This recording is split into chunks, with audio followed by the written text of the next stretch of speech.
హిందువులు అతి పవిత్రంగా భావించే పూజల్లో అతి ముఖ్యమైనది తులసి పూజ.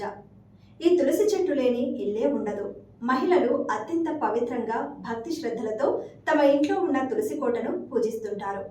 సిరిలొలికించే లక్ష్మీదేవి పూజలాగే తులసి పూజ చేయడం అత్యంత శుభప్రదం. అయితే తులసి పూజ ఎలా చేయాలి? తులసి కోట వద్ద దీపారాధన చేయడం వల్ల ఎటువంటి శుభాలు కలుగుతాయి?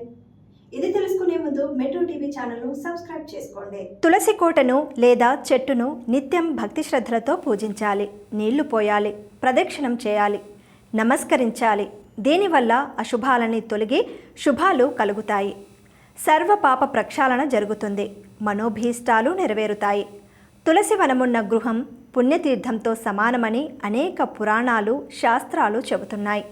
తులసి పూజ స్త్రీలకు అత్యంత శుభప్రదం. ఉదయం, సాయంత్రం తులసి కోట వద్ద దీపారాధన చేయటం అత్యంత శుభకరం. తులసి చెట్టు ఆవరణలో ఉంటే ఎటువంటి దుష్టశక్తులు పనిచేయవు. ఇక తులసి పూజ చేసే విధానం ఎలాగో చూద్దాం. ప్రతిరోజు ఒక చెంబుతో నీళ్లు, పసుపు కుంకుమలు తీసుకొని తులసి చెట్టు వద్ద నిలుచొని ఈ శ్లోకాన్ని పఠిస్తూ ప్రార్థిస్తే అష్ట ఐశ్వర్యాలు కలుగుతాయి.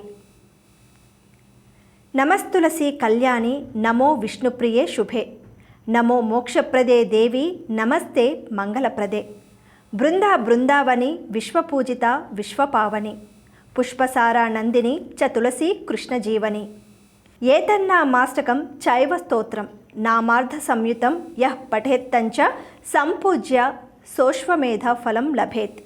ఈ శ్లోకంతో పాటు అచ్యుతానంత గోవింద అనే మంత్రాన్ని పఠిస్తూ క్రింది శ్లోకాన్ని ప్రార్థనాపూర్వకంగా పఠిస్తే చాలా మంచిది.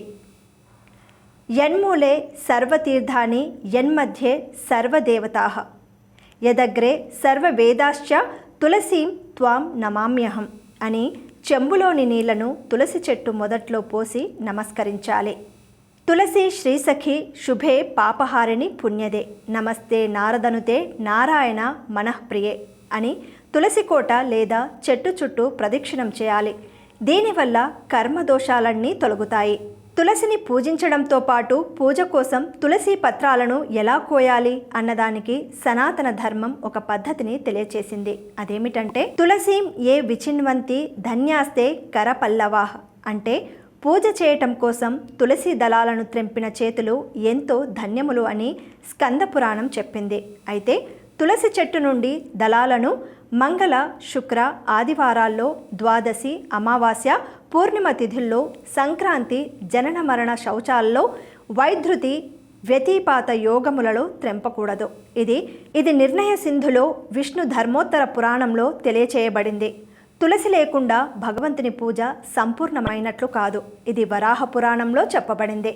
కాబట్టి నిషిద్ధమైన రోజుల్లో, తిథుల్లో తులసి చెట్టు కింద స్వయంగా రాలిపడిన ఆకులతో, దళములతో పూజ చేయాలి. ఒకవేళ అలా కుదరకపోతే ముందు రోజే తులసి దళాలను త్రెంపి దాచుకొని మరుసటి రోజు ఉపయోగించాలి.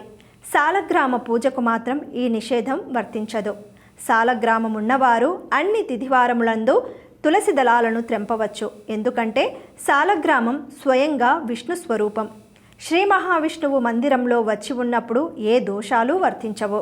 తులసి చెట్టును పూజించే విధానం ఇలా ఉంటే వైద్యపరంగా కూడా చాలా మేలు చేస్తుంది. అదెలా అంటే తులసి విత్తనాల్లో ఐరన్, విటమిన్ కే, ప్రోటీన్లు పుష్కలంగా ఉన్నందున రక్త వృద్ధి జరుగుతుంది. తులసి గింజలు రోజు తీసుకోవడం వల్ల కొలాజోన్ విడుదల పెరుగుతుంది. దెబ్బతిన్న చర్మ కణాల చోట కొత్తవి రావడంలో కీలక పాత్రను పోషిస్తాయి. అందుకే తులసి సర్వరోగ నివారణి అంటారు. ఆరోగ్యప్రదాయిని అయిన తులసి చెట్టును పూజించే విధానం ఇది. తులసి పూజ ఎలా చేయాలి, తులసి కోట వద్ద దీపారాధన ఎలా చేయాలో చూశారు కదా. ఇలాంటి మరెన్నో వీడియోస్ కోసం లైక్, షేర్ మరియు సబ్స్క్రైబ్ చేయండి.